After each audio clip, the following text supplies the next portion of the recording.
You're very welcome along to this week's edition of The Snap. In the Ballad of Reading Jail, Oscar Wilde talks about how there's no church service on the day that they hang a man and then bury him in quicklime. But no, The Snap comes at you the week after the 49ers have been beaten, because that's the type of professionals we are.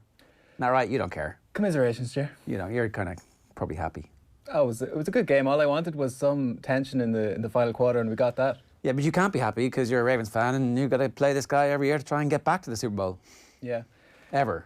To make it to the Super Bowl. It's a tough one. We're going to touch on it, but this team has dynasty potential. If anyone, that dynasty word gets thrown around a lot, but you just look at the pieces they've got, and this guy has won an MVP already. The one piece that they have is all they need, really. Yeah, that's the thing. And the coach, the one piece with the coach aligned, they can do whatever they need to. It's like a Formula One team who finally got the right driver, and vice versa. Mahomes probably would flourish in any team. And we've seen Andy Reid has done some good stuff with lesser quarterbacks, but now it's a perfect fusion, and the sky's the limit for them, really. Yeah. Cian, Fahey, how are you? What part of the world are you in? Oh, I'm in Cork, finally. Ah, right. The Super Bowl felt like it was a month ago, though, so it's been a long week. So you were in Miami for the build-up, and then you watched the Super Bowl in New York, is that right? Yeah, and I just got home Wednesday, and that felt like it was another 2 days ago because I was sleeping all day trying to catch up. But no, the actual game itself, I watched in New York, and it was great. It was wrote about it for Off the Ball, and I felt like in the third quarter I could write and finish and say, oh, the game was over, and then Mahomes came along and changed all my plans. I blame Joe Buck. He was like, the Chiefs have them right where they want them now.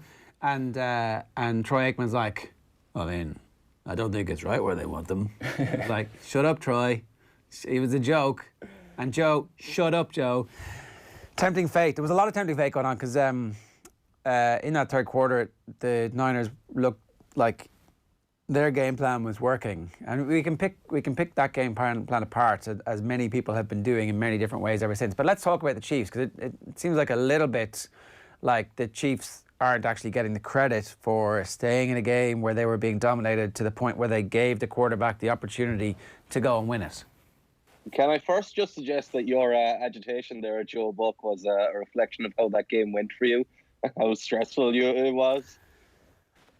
I think you all remember that I tipped the Kansas City Chiefs to win this. I expected the Chiefs to win, but I did allow myself to start getting excited around the third quarter, and when the second interception happened, you're like, ooh, hang on a second now. This might just be about to happen. And there were bad throws as well, weren't they? There were ugly interceptions for Mahomes. And there were the Quan Alexander, where Quan Alexander gets both hands on the ball, and you're like, if your tit wasn't torn, you might have made that. I don't know. Well, you want to talk about the Chiefs? Yes. Patrick Mahomes has to be the takeaway from it, obviously. But what I really loved about that game, and it kind of fit for both sides, was the play calling from both offensive coordinators. Well, both head coaches, really, because the head coaches are the offensive coordinators for these teams. Where Shanahan came out with trick plays, came out with misdirection from the very first drive. He tried to throw a wheel route to Jimmy Garoppolo at the very start of the game. That was well covered, and Deebo Samuel just scrambled for a first down. But then you look at the Chiefs side, to me, the Chiefs, like, every single play Andy Reid had in his playbook all year round, and these are already really well-designed plays, he came back with something completely different and added to it. He had a different wrinkle that the defense had never seen before. And you look at the fourth down conversions. So the first one he converts with a look where he shifts just before the snap. I think they're calling it the temptation snip or shift, where everyone spins in the backfield, and then you look like the ball's going to be run outside, and they go right up the middle. And then he comes back after that with a speed option play where on another 4th and 1, where you have a speed option where the running back is aligned on the wrong side of the field. So the beauty of that play to me was the defensive end normally has to read between the quarterback and the running back, but because he can't actually see the running back on this speed option, he's going to always hit Mahomes, take Mahomes out, and Mahomes is going to pop the ball behind him without seeing his running back, changing the angle for the running back and having him run to wide to space. And it was kind of one of those things that Andy Reid is only going to do in the Super Bowl because Mahomes was guaranteed to be hit and to be taken out. And that was the kind of play Mahomes was making in the first half. So we can talk about how he didn't have his greatest game, but he was making these unheralded plays, like they weren't highlight plays, but they were difficult plays. Ward nearly killed him. Like that scramble was hugely important because it allowed him to convert the other 4th down. Look, the scramble was hugely important, but it was also slightly fortuitous. There was several times where in that first half where he wasn't at the absolute peak Mahomes. There's a fumble, there's a strip sack, but the fumble bounces to Kansas City, and like that one bounced out of play from the Jimmy Ward tackle as well. You've got to have a little bit of fortune on your side. To be fair, though, that fumble preceded an interception. So like they were lucky on that specific play, but that drive still ended in a turnover. Yeah. The one where Jimmy Ward smacks him and he smacks Jimmy Ward with his knee to the head, that one pops out of play and actually took them away from the first down. But anyway, look, I do. The thing, my takeaway about the Mahomes situation is that he didn't play brilliantly, and therefore we should all be terrified, because actually what's going to happen is he's going to have the confidence now to go from being somebody who wins a Super Bowl playing not great and still ends up the MVP of the game. I actually don't think that he was really the MVP. I think Chris Jones was the MVP. Damien Williams. There's a case for Damien Williams, but I think that like Damien Williams' touchdown run at the end of the game is actually kind of irrelevant. I mean, the 49ers increased their chances of winning the game by him scoring. Like, obviously they didn't win the game, but at that stage they should just have. He should have kneeled at the half-yard line. Yeah, but we talk about the mechanics of what constitutes an MVP as opposed to the best player, and we could go on all day about that. But would any other quarterback have won that game besides Mahomes? I don't know. Probably not. I don't know. I mean, I think that 3rd and 15, like, we can get lost in passing yards a little bit where, you know, you can dump the ball off and your receiver can break away for 33 yards and you get all the credit for that. Whereas, like, the 3rd and 15, he threw the ball 60 yards like in the air. He took about 12 steps back to launch that ball. And the 49ers played somewhat conservatively in the back end. They obviously were really aggressive up front, but it just meant they weren't letting him get those passes off. And he had to basically extend the play himself by dropping so deep and gave him enough time to find Hill. And that was the turning point. Like, we dismissed the notion of momentum, but that was a momentum swing. And there was only one winner when that pass was completed. Well, I think that I don't know. I think dispirited the 49ers. Yeah, but I still think that they still had the opportunity to win the game after that. So that's 2017 after they scored that, right? So it's still 2010. They're still ahead. You still have to concede. They end up conceding 2 more, but they still have to concede another 1. Like, they just needed a few catches. They needed Garoppolo to be a bit calmer and find people and find Kittle when Kittle was open. And I don't think that shouldn't have been the end of the game. I do wonder, though, like, to go back to Andy Reid, a lot of the running the ball in the first half and being slow and methodical, the purpose of that seemingly is to make sure that the 49ers are exhausted by the end of the game, because they know that Mahomes is going to get opportunities, and they know at the end Tyreek Hill is going to run, and apparently, I don't know nothing about this, but apparently his route on that run is brilliant, because it fixes the corner at the line or close to the line. He lets him go, and it also Jimmy Ward is kind of a little bit confused about exactly what's supposed to be happening and isn't doing what he's supposed to be doing. He's probably the only player. Is that the 3rd and 15 play? Yeah. Like, Tyler Lockett and himself are probably the only players with both the intelligence and the athleticism to pull that off, you know. What did you see there, Cian? That's you come back to that right cornerback position for the 49ers. It's been a problem over the course of the season. Emmanuel Mosley was in, replaced, was it Quan Williams? No, Keller Witherspoon. Keller Witherspoon. And so he has a little bit of a blown assignment in that situation. Jimmy Ward is playing single high safety. They line Tyreek Hill up in the slot, have another receiver on the outside. So what happens is Hill releases deep down the middle, and that isolates him on the deep safety. And that once you're isolated on the deep safety against Tyreek Hill, you're going to commit early to the vertical that he's going at. So when Jimmy Ward turns his hips, he's committed to the middle vertical. So Tyreek Hill is pushed up towards his inside shoulder, force him to turn around, and as soon as he turns, he breaks back to the outside, so he's going towards his outside shoulder. So now the deep safety has no shot at the play. So what you need there is for Emmanuel Mosley, your outside cornerback, to understand the situation. He bit on a short route underneath and went inside, which vacated all that space. What he really needed to realize was it was 3rd and 15. You don't need to bite on the shorter route. You need to be aware of Tyreek Hill breaking to your space. So if he had stayed back, that play would never have happened, and Mahomes wouldn't have had an opportunity. But I also think that play is hugely important for the overall performance, because in Mahomes' overall performance, we're talking about Mahomes not playing well. And it's a fair thing to talk about because he did miss a couple of throws he should obviously have made. But it's also because the 49ers had the perfect game plan and the 49ers defense played extremely well for most of the game. Not only did they execute well in coverage and play well with the game plan of keeping players back, forcing the offense to play underneath and to run the ball, they constantly hit the quarterback. And hitting the quarterback that often obviously wore him down and put Mahomes in a position he hasn't really been in throughout his career. All to no end, though. Like he still comes through it. That's the sign of his greatness, and I think that's what I was talking about when, like, he is Messi level of performance at the moment. This is like one of the great world sporting moments where a player who isn't playing well, who is getting hit, who is facing a proper opponent who has literally staked out every single thing he's done and has brought him to the precipice, and then he comes through. That is an amazing achievement. Yeah, and the comebacks in the games themselves, well documented in the playoffs. It's an unprecedented run, but like this guy it looked like he was out for the season in week 7, dislocated his knee, and were it not for his double jointedness or whatever it was, he missed 2 games, miraculously came back. Was a little bit shaky. He obviously threw really well, but wasn't as mobile in the pocket. And then it all fell, all the chips fell. This Ryan Fitzpatrick show on the final day of the regular season shifted everything around. I know, when you think about it, we were also happy at the time. In retrospect, it would have been much better for the Patriots to get the home bye. Yeah, but like we spoke last week about this symphonic 49ers team. Everything's so finely tuned and they're moving really well. And it would have been a win for Moneyball almost, or this kind of, a really well planned team coming from picking second in the draft to winning the Super Bowl. Like a really brilliant achievement.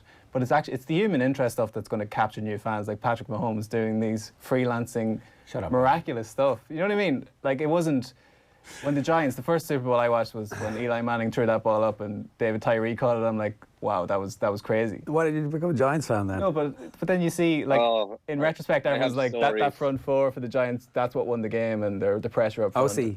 Yeah, it's like, but that's not... People watching for the first time aren't going to see that. They're going to see what Patrick Mahomes did the other night. Yeah, but look, I think that if the Niners had won, Nick Bosa would have been potentially the MVP. I think that their run game, when it was cooking, their run game was sensational. The ability to just get down the field and it being mixed in with passes, it looked like this amazing... it looked like, for all the world, that Kyle Shanahan was doing what Patrick Mahomes did, asserting himself as the dominant person in his sport at that level. He had, almost got it perfect, and I don't really blame him. What of the blame being laid at his door then? So he's inherited the ineptitude of Andy Reid now. He's been bestowed as this guy that can't handle the clock. He did press yesterday. Under pressure. He did press yesterday, and look, everybody saw John Lynch making the timeout sign before the end of the first half.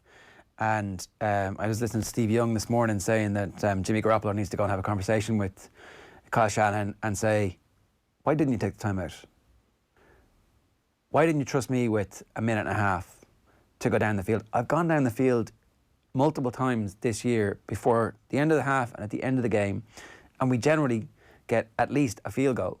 So in the biggest game, when we had the opportunity to do it, why didn't you give me a minute and a half? I don't know, Cian, what you think of that. So just for anybody who doesn't really remember this, the 49ers get the ball back with a minute and 46 seconds left on the clock at the end of the first half, and they let the clock run down. This is where George Kittle makes that amazing catch. Technically maybe it is offensive pass interference, but it hadn't been blown earlier in the game, and I don't know. Maybe I'm a bit biased. In the Super Bowls, you always hear the old-timers say, let the players play. And when it comes to something like that, I totally agree with it. It wasn't an egregious... If that had gone unpunished, no one would have said anything. No. So I think that's the... They weren't even complaining about it. There was no what the... Yeah. Like the way they were in the Minnesota game. So let's not talk about the OPI, because I want to talk about what you thought about the absence of a timeout or whatever. First thing, I want to laugh at the mention of Eli Manning, because being that I was in New York, I got to listen to some local sports talk radio in New York, and the first segment in response to the Super Bowl on Monday was, this solidifies that Eli Manning is a Hall of Famer and one of the greatest quarterbacks ever, which to me was just a hilarious half an hour to spend on that Super Bowl. But I actually agreed with what Kyle Shanahan did. I think Jimmy Garoppolo in that situation is more likely to throw an interception than he is to drive you down the field and score. that's based on Jimmy Garoppolo's career as a whole, but it's more based on how he's played lately. Like, there's a very clear lack of trust with Garoppolo and Shanahan. You could tell even by his comments afterwards when he was asked how well Garoppolo played. He said, I kind of have to look at the tape and have to judge him. It's unfair a little bit on Garoppolo because his biggest play of the game did come in that situation after they converted that third down with a quick throw underneath, and then they didn't have time to get in scoring range. I tend to think the offensive pass interference was egregious. Like, it's very well done by Kittle, but it's very clear what he did, and it's very clear the benefit of what he did to get that space to catch the ball, because without that little nudge, the space doesn't exist. But like, Garoppolo can complain about that, or we can complain about that, but he had so many opportunities in the fourth quarter. He had so many opportunities in the second half, and he couldn't come through. And to me, one of the best ways of contextualizing Patrick Mahomes' performance is Patrick Mahomes took an absolute beating and was still there to be that quarterback at the end, and was still there with some poise at the end. Garoppolo didn't take a beating and was still collapsing on himself. Like, that interception he threw early in the game, was it the second quarter, where he just tossed the ball up basically and threw it up aimlessly. That's the kind of play he's made far too often in his career. And then at the end of the game, like, Kyle Shanahan schemes up Emmanuel Sanders for the game-winning touchdown. He's wide open and behind the defense, and the ball sails him. On the fourth down, he can't get the ball out at all. He gets sacked on fourth down. Like, these kind of, and he should have been intercepted on that drive as well, just before those plays. So it's really, really hard to argue that Shanahan was wrong about throwing the ball at the end of the first half. Like, this happened with the Jacksonville Jaguars and Blake Bortles a couple of years ago in the AFC Championship game, and it was a sign that Bortles was not good enough and on the way out. I don't think Garoppolo is Bortles, but I don't think he's dramatically better than him either. Well, look, you brought that question up. We may as well try and deal with that right now. What they're saying is that Shanahan yesterday was like, you guys don't understand how excited I am to coach him every day, how great a professional he is. And you look at his stats from the year, and his stats are excellent. This is, remember, his first full season starting, despite the fact he's 28. So you would expect that there'll be some progression. It's whether or not he can get rid of those stupid throws that he had in the first half and get more in the zone in the bigger games. And that's the thing that will have to give the team and the coaching a sense of confidence. And the other thing is, I think, like, next year, although he's got a long contract, they'll have him for next year for sure. And then after that, they can pretty much cut him for no dead money. That's something ridiculously small. So the contracts have been arranged to give them the opportunity to get out of it if they need to, but it doesn't feel like they need to be on the hunt for a quarterback. No. And like, I have a bit of sympathy for him. Like, his profile sort of dwarfs his credentials or experience. Like, this guy's still learning on the job a little bit, and he had 7 games basically as a starter when he became the highest paid quarterback in the league, which is nonsensical in the grand scheme of things, but that's just the way the league's going at the moment. So, as I said, he's still learning, and Mike Florio came out with the hottest scorching take ever, saying that if the Patriots were offered Garoppolo back and Brady went to the 49ers, both teams would take that deal. So, God, no. I can't, like, the idea of Tom Brady trying to execute those Kyle Shanahan handoffs is, at 42 years of age, is just hilarious. Like, that's not going to work. Would Tom Brady have won that Super Bowl the other night? No. Did anyone watch Tom Brady this year? He lost to the Titans. Well, his offensive line lost to the Titans as well. Like, his crappy receivers lost to the Titans. This Tom Brady thing is going to be... I assume he's going to the Chargers just because that's the one that makes sense, where they want to sell tickets and the Chargers don't really seem to be very smart. The idea that Tom Brady is even better than Garoppolo at this stage is kind of... It's a bit outlandish. Like, the guy has really, really struggled, and it's understandable. He's old. He's an old man. We need to stop talking about him as some sort of savior for next team. Like, probably the Broncos might do it and ruin Drew Lock and move on from Drew Lock prematurely, because that's what John Elway does. But I don't see him coming into any team and making them more of a contender in the playoffs. The other one thing that Shanahan was at pains to point out that was it Baker Mayfield has had more starts? That doesn't make sense, does it? Than Jimmy Garoppolo? That would be he would yeah, a little bit more. But like, it's also something we've done an awful lot with Garoppolo, as if these starts are like, or as if he's this young quarterback he's rookie. But like, the reality is the 49ers chose to put themselves in this position. Like, they chose to go with a quarterback who had been largely unproven when they paid him $140 million. So it's not like we can keep talking about him in this inexperienced sense as if he's guaranteed to get better. He's played a lot, or he's not played a lot. He's been in the league a lot. He's been in the league a very long time. I'm not sure we can really bank on him actually getting better. I don't know. I feel relatively confident that he will get better, and I think that Shanahan's capable of coaching anybody. To go back to Chris Jones and his credentials for MVP, I thought Chris Jones wrecked that game. Like the Niners' offensive line had actually played really well, notwithstanding the fact that Weston Richburg was injured. They'd replaced him, and they replaced him well. Laken Tomlinson's figures were pretty good on PFF over the course of the year. Mike Person's not great. Fair enough. But Chris Jones was sensational. The tipped balls, essentially, the talk radio in San Francisco was like, there's 2 tipped balls in particular. One's going to Kittle. It's on track. Kittle gets it in open space, and we know what a game wrecker he is in open space. But Chris Jones at one point also then stopped trying to sack the quarterback and just jumping at the line, and like there's a level of gamer there for a second round pick who's 25, who's going to be a free agent at the end of the year. Like, that's a sensational. He made a lot of money in that game. Well, that's the what we were talking about a minute ago on that 3rd and 15, where Emmanuel Mosley doesn't understand the situation and he bites on the underneath route. Well, Chris Jones understood the situation there. I think it was 2nd down was that one to Kittle, where they've already run on 1st down. So he knows that if they go to play action from shotgun, the ball's going in behind on a slant to Kittle. That's the Shanahan offense. That's the Shanahan staple. So Chris Jones has obviously recognized, right, we've got enough guys at the line of scrimmage to stop the run right now because we're selling out to stop the run because we need to get the ball back. So if I don't win initially, if I don't win in my very first movement, I'm going to stop and get my hands up and fill this passing lane. And because Garoppolo, again, is in that offense where everything's very specific and everything's very one read and get the ball out at a specific time and react to the initial action of the defense, he's going to throw the ball regardless. So it does not matter that Kittle's wide open. Jones can get in that passing lane and knock the ball down. I think the other thing to understand here with Chris Jones is this isn't like a breakout performance. This guy has been one of the dominant defensive linemen in the league ever since probably his first year. I think his first year he probably rotated in and out, and since then he's been one of the stars. And like, he's probably a Jarrell Casey type, someone who deserves a huge amount of money but isn't Aaron Donald. So he's going to be a focal point for them moving forward, which is kind of the big challenge for the Chiefs, I think. You've got to pay Casey, you've already paid Hill, you're going to obviously have to pay Mahomes.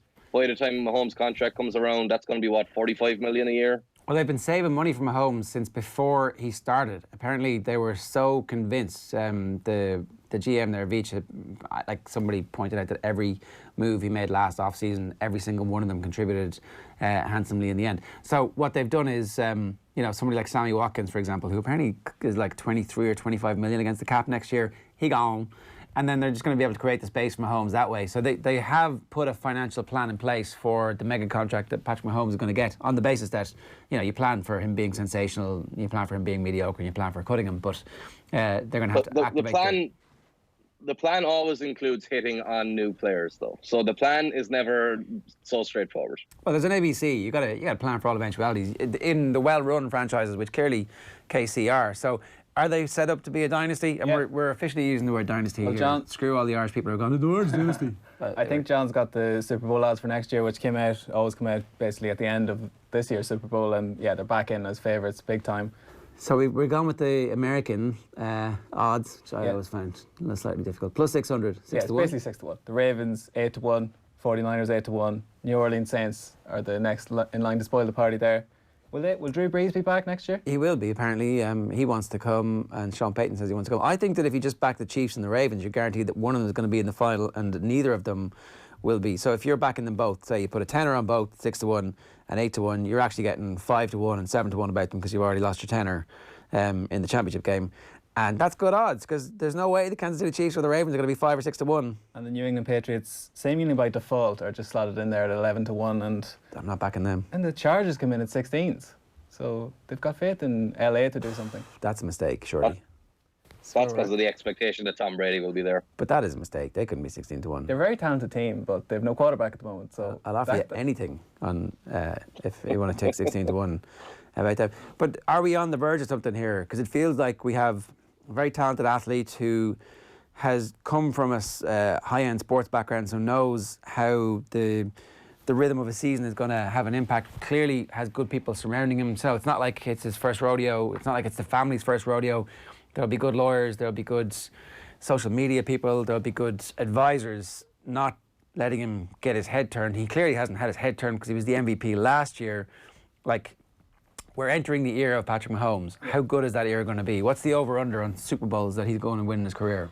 I don't know, but we're in for a hell of a decade with him against Jackson. But so his first year, his agent would not allow him to do any commercial stuff whatsoever. That was a learning year for him. He knew he was going to sit, and normally, Baker Mayfield was told he was going to sit, but he was still out, perusing, looking for nice little marketing dollars because these lads need it. They're on rookie deals and whatnot. But Mahomes stuck to his craft, and it's borne out. Obviously, MVP in his first year as a starter, and here we are. So if it wasn't for D Ford last year, we'd be looking at the Chiefs going for 3 in a row next year. So this is we're already in dynasty territory already in many ways. And as Cian said, they've still got scope for improvement. It's going to be an exciting time to be a Chiefs fan. Over under on how many he's going to win? I'd say 4. I'm taking the over. What about you, Cian? Oh, look, we're talking about the Chiefs because the Chiefs won this year. They won the Super Bowl. Obviously, they're the focal point. But if you told me to pick between two teams and the Ravens and the Chiefs were there offered to me, I don't really see one as being significantly better than the other. I think the dominant teams for the next decade are those two teams, and the question is, can anyone else join them? Because I'm not sure. You're crazy. The Ravens are nowhere near as good as this team. They're just not. They don't. Maybe they get better, but the Ravens are very good. The Ravens are very good. Ravens are young. Mahomes is better, significantly better than. So Lamar Jackson, it turns out, can be shut down, and that team can be shut down. You can't shut down Patrick Mahomes for the entire game. It turns out you can't do it. I do think if Lamar Jackson had Tyreek Hill to throw to rather than... But he don't. That's the thing. He will. Marquise Brown was playing at 50% healthiness and he still made a big impact. But what if he's a bust? Who knows? He won't be a bust. He was already good this year when he wasn't even healthy. Will Fuller's a sensational player. Absolutely amazing. But you get him for 3 games, 2 games off, a game and a half, he's injured. What if that's what Marquise Brown's future is? I don't know.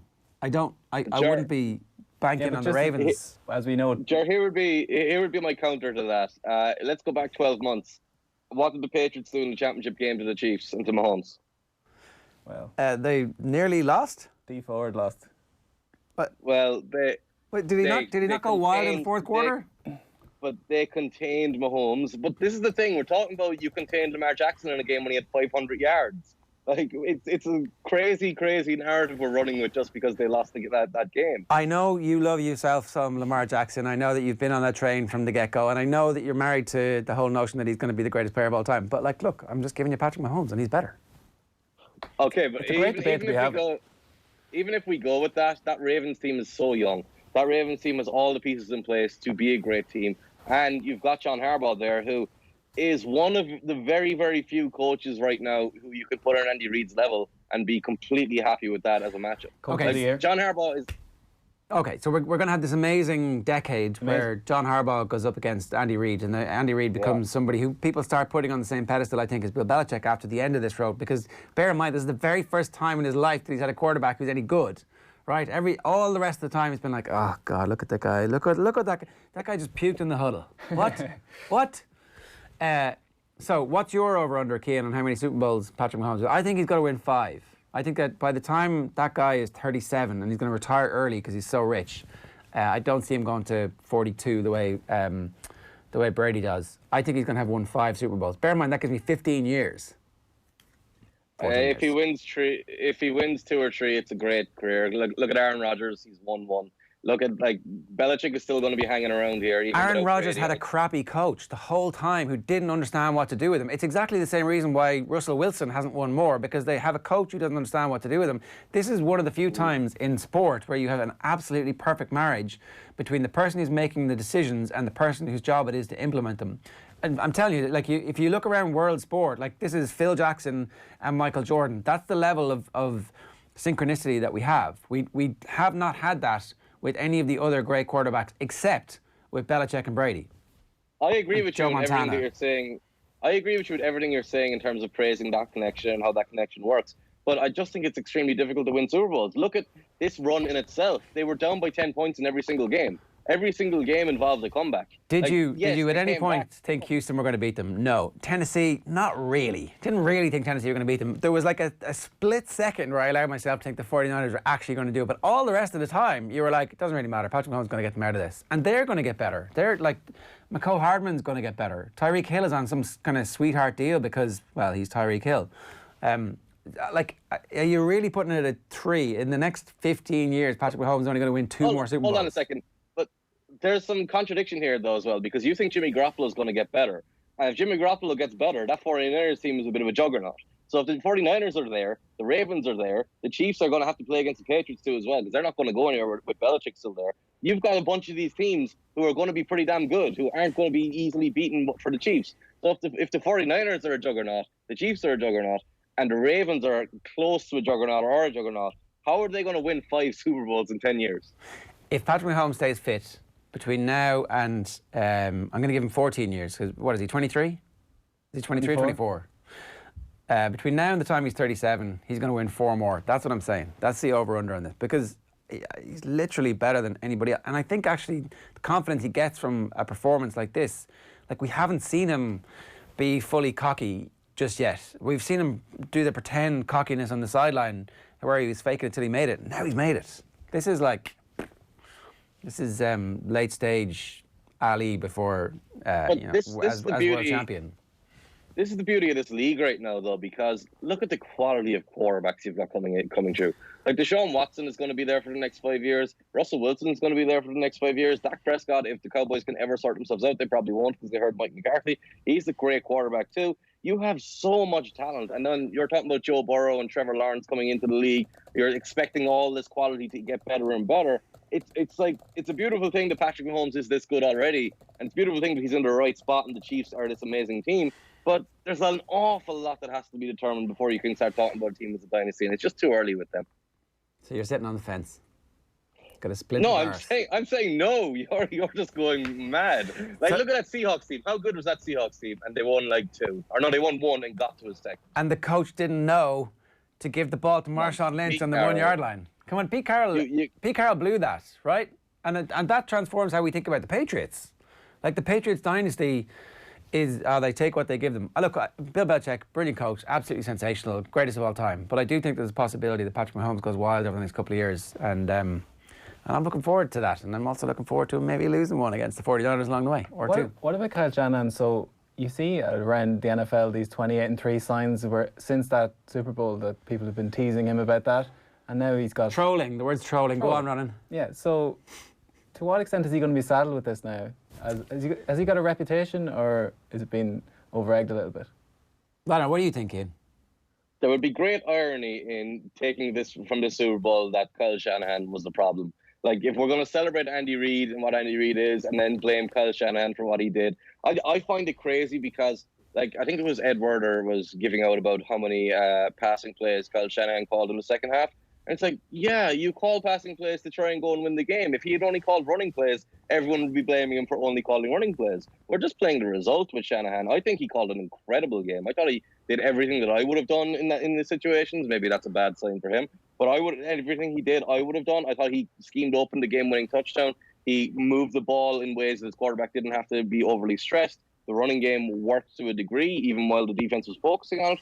Like, it's very, very difficult for me to blame Kyle Shanahan for anything. He's managed that 49ers offense or that team perfectly by focusing on the offense and letting Robert Saleh run the defense. So it's not a situation where Shanahan's been the problem. They were going to give him a massive extension before the Super Bowl. I didn't see any reason during the Super Bowl to not give him that extension. Yeah, that's the only thing that could go wrong for the 49ers, that the last time they didn't pay Jim Harbaugh because he hadn't won the Super Bowl. He wanted to be paid like a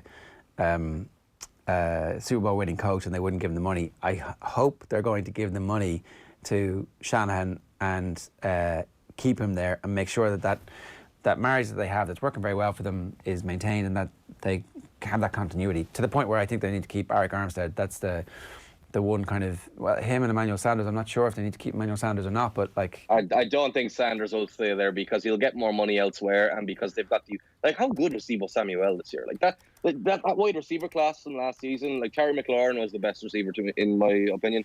DK Metcalf was great too. But like Samuel, as the season wore on, just grew and grew and grew. And I wonder, like, would they have traded for Sanders at all if they knew how good Sanders was, or how good Samuel was going to be? I think they would have, because he definitely gave them a different threat, and he gave experience to a very young receiver core. And bear in mind, Dante Pettis was inactive. He was the second round pick the previous year. So their record of picking receivers in the draft, not great. They have a couple of players coming back, both of whom were on IR, Trent Taylor and Jalen Hurd, who they have. Trent Taylor's one of Jimmy Garoppolo's favourite targets. He's like a shifty, short, middle area, a white guy, basically.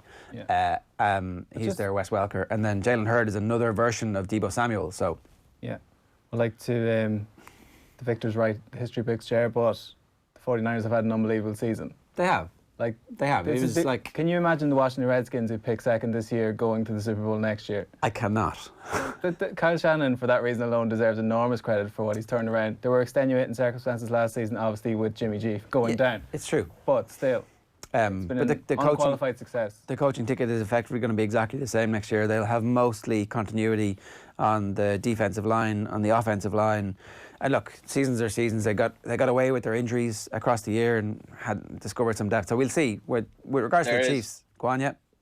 There is one other note to point out on that. They are going from a last place schedule in their division to a first place schedule in their division. And one of the reasons the NFL has this idea of parity and how anything can change in a single year is the way the schedule is made. So the 49ers during the regular season this year, and this isn't to discredit them as a team, because they proved in the Super Bowl especially that they were a high-level team. But in the regular season this year, they played a lot of bad teams. They played a lot of the worst teams in the league. And next year, they will have tougher assignments. Yeah, strength of schedule definitely has an impact. But strength of schedule from season to season, you know, what on paper looks like the hardest game now, suddenly you have a run where you're playing backup QBs 4 or 5 weeks in a row. Happy days. The Patriots, as Super Bowl champions, had the easiest 8-game opening stretch I can remember. So it can be deceiving sometimes. Yeah. No puns this week? You must have some puns. Well, give me the puns. Let's get to some non-Super Bowl related stuff. So the NBA offseason has gone off the charts. So the NFL one's about to get going a little bit now. And Dak Prescott, Cian mentioned earlier, seems to be a little bit of a standoff. Like, he's definitely staying in Dallas. It's whether he's going to take the field in week 1 that has become an issue. They're probably going to franchise tag him, and he wants to be paid. He won't play under the tag, is that what he's saying? More or he less. won't report anyway? He's not the kind of guy to come out and bloviate in that kind of way, but he's basically saying, you know, pay me or I'm not playing. And he wants to, by being paid, he's going to become the highest paid quarterback in the league. And as we've spoken about before, that's just going to set in motion everyone else getting a pay rise. And, you know, Patrick Mahomes is going to reset the paradigm on this. Yeah. So if I was the Dallas Cowboys, I'd get this deal done pretty quickly. I think that If he's the Chiefs guy- are not going to do the deal with Mahomes just yet. They've Yeah, got but another I'm- year, and they'll say, look, do you want to win one more Super Bowl before we pay you? You I do. know Cian's high on Prescott. I'm not totally convinced by him. I think he's got great character, but I don't know if he's the guy that's going to lead that team. He's turning down 33 million. At the moment, Russell Wilson's getting 35, so he's right to turn it down, Cian, right? What did you say to me when I told you Aaron Rodgers has only won one Super Bowl? That he had an awful head. Yeah. He had an awful head coach. Yeah, so if you're Prescott, you're the Dallas Cowboys quarterback, you're gonna take the blame for every single thing that goes wrong, and you've been given a head coach who's gonna make every single thing go wrong. Yeah, you hold out for every single dollar you can get. He's a $40 million quarterback, and regardless of my opinion of him as an individual, regardless of your opinion of him as an individual, his record, his success in the NFL says that he's a $40 million quarterback by the way the market is set. Look at what Carson Wentz got for not having half of the achievement that Dak Prescott has. Like, we forget that Carson Wentz has not even been. He's played like one quarter in the playoffs. He didn't win. He had an MVP season, though. He did have an MVP season. He basically took them to the Super Bowl. Nick Foles Sealed the deal. played the game, but they wouldn't have been there if it wasn't for Wentz. He was the fluffer. Either way, like, the numbers are the career statistics. The way the NFL traditionally looks at this, that guy's a $40 million quarterback. How much is Carson Wentz on? So it was an extension at the time. So 30 the numbers million. There you go. Yeah, but it was also signed to a guy who's been hurt constantly, and Prescott hasn't missed a game as far as I remember. Some talk of the Eagles going after Amari Cooper, so that could get controversial in the East. Joe Burrow, and we should mention Mossy Quinn being somewhat of an oracle here, because at the Woolshed he was saying if he was Joe Burrow, he'd do everything in his power not to end up with the Cincinnati Bengals. And Joe Burrow was on Dan Patrick's show, Super Bowl week, which we've seen. These NFL media guys get unbelievable access. They all just roll up, do the interviews. Russell Wilson was there, Aaron Rodgers was there. It was amazing. On Radio Row during the week. Yeah, amazing. And Joe Burrow, Tua were there, and Joe Burrow, Dan Patrick basically said, two Ohio guys talking to each other, it must be great to be going back there to play your professional football. Joe Burrow didn't seem altogether pleased by the prospect of it. And this kind of set in motion some scepticism. I think the NFL media brain is almost saying, we don't really want to cover Cincinnati all that much. We'd prefer him if he went to Miami or some other big media hub. But he's going to end up there, unless who's going to trade up? Who's going to give away? Who has the capital to go and get Joe Burrow? It would be pulling the dick move of going, I'm not signing for you. The Eli Manning. Yeah. I don't really understand how Eli Manning did that. Was he just allowed to do it because he was Eli Manning? Well, his dad kind of pulled the strings there, didn't he? Well, you also you put the drafting team in an unwinnable position, really, if you refuse to sign, because they, like, as you're already feeling right now, Bengals fans are looking at Burrow as the savior, as the next guy. So if the fan base is that excited and then you come away with nothing, you're kind of screwed. Can you imagine if LeBron James turned down Cleveland back in the day? This is the equivalent of that. He did twice. I mean, they kind of fixed it so that Cleveland could get him, though, right? But he did come back. All's well that ends well with LeBron in Cleveland. But if Joe Burrow turns down the Bengals, it's going to be a huge story. And he probably doesn't need that pressure coming into the league. He should not. I should mention I went through all of Burrow's tape last night and wrote about him last night. And as much as he's been hyped up as a superstar, I tend to think he's a bit more of a Matt Ryan than a Tom Brady or Drew Brees, and which is not a negative at all. Matt Ryan is a perennially top 10 quarterback who can be the best quarterback in the league in any given season.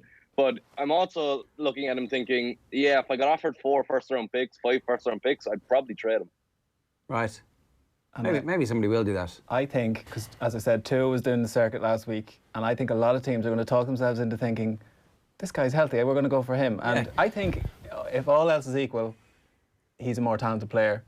And so take the 4 or 5 first-round picks from Miami, let them go first, you pick 2 up at 6th, and you rebuild your team if you're the Bengals. Is that, I mean, it's not going to happen. None of this really happens the way you think it would do if you were, having the crack, as opposed to actually running the multi-billion-dollar enterprise that is one of these NFL teams. So draft time is exciting. Free agency is exciting, but the most exciting thing, people think the professional football season's over, Ger. It's not. The XFL starts this week. We've got the DC Defenders against the Seattle Dragons. It's the big one. The XFL didn't go that well last time. Where is it on? I don't know. Is it on? Are we able to watch it in this part of the world? ESPN have it, so I'm not sure who's it's on the BT package. So you get it free with air, do you?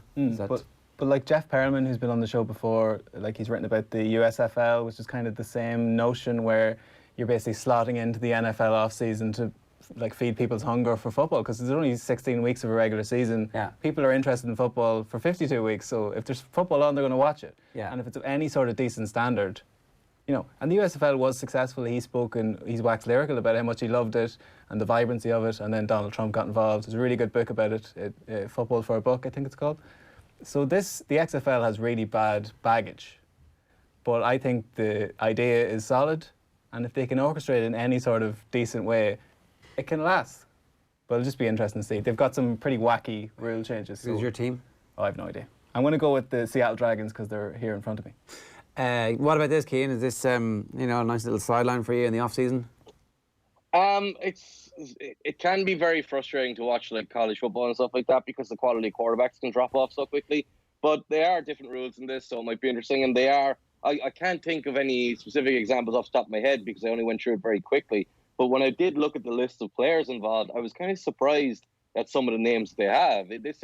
Seems like a better quality league than they had last year. It seems like a better quality league than they've tried over recent seasons. So it could be an actual success. I think the big challenge for leagues in the past has been they take a little bit of a gap after the Super Bowl. And then you have the CFL as well, where the CFL, the CFL's a little bit too much, where you have guys running to the line of scrimmage before the play starts, and it's all a little bit of a mess, and you're kind of lost about what's going on.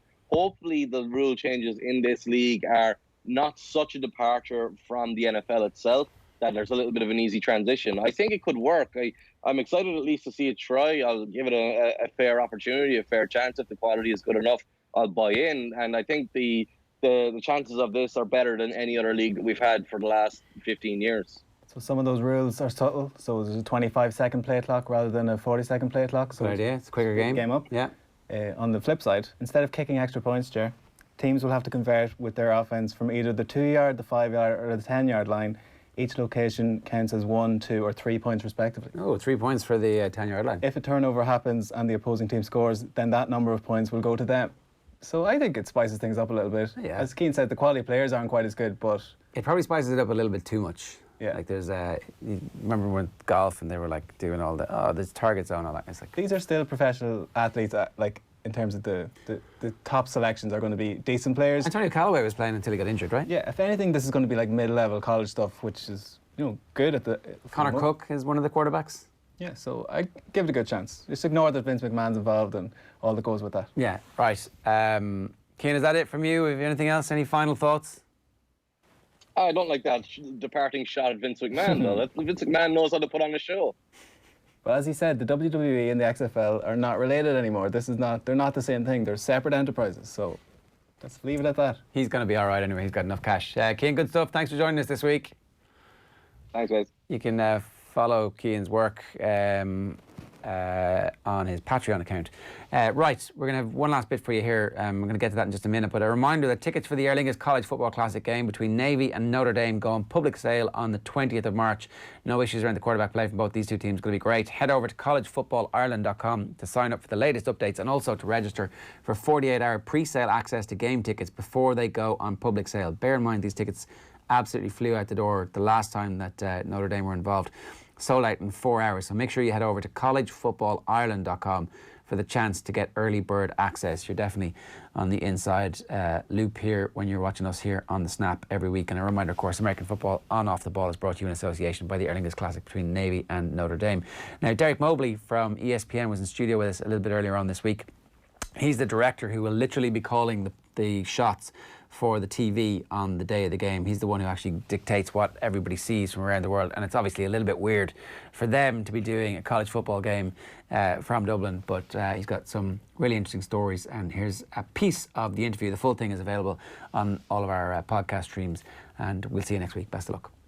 How many cameras are you going to have? So we do the college football game on the network Saturday night at 7:30 every week. Right. And so we have about 25 cameras. Okay. So, and we have, aerial cameras, we have wireless handhelds that go in the stands, we have different kinds of super slow-mo cameras, we have little point of view cameras, which could be by the band or the coach's booth or that sort of thing.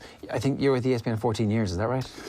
Yeah, I've actually was working for ESPN when I was in college in the early 90s. So the whole way through, you're on just doing... For a while I freelanced. I've been full-time staff for probably 14 years. Yeah, I think you've got the same director-producer partnership for the last 14 years. Correct. Is that right? Yes, that is true.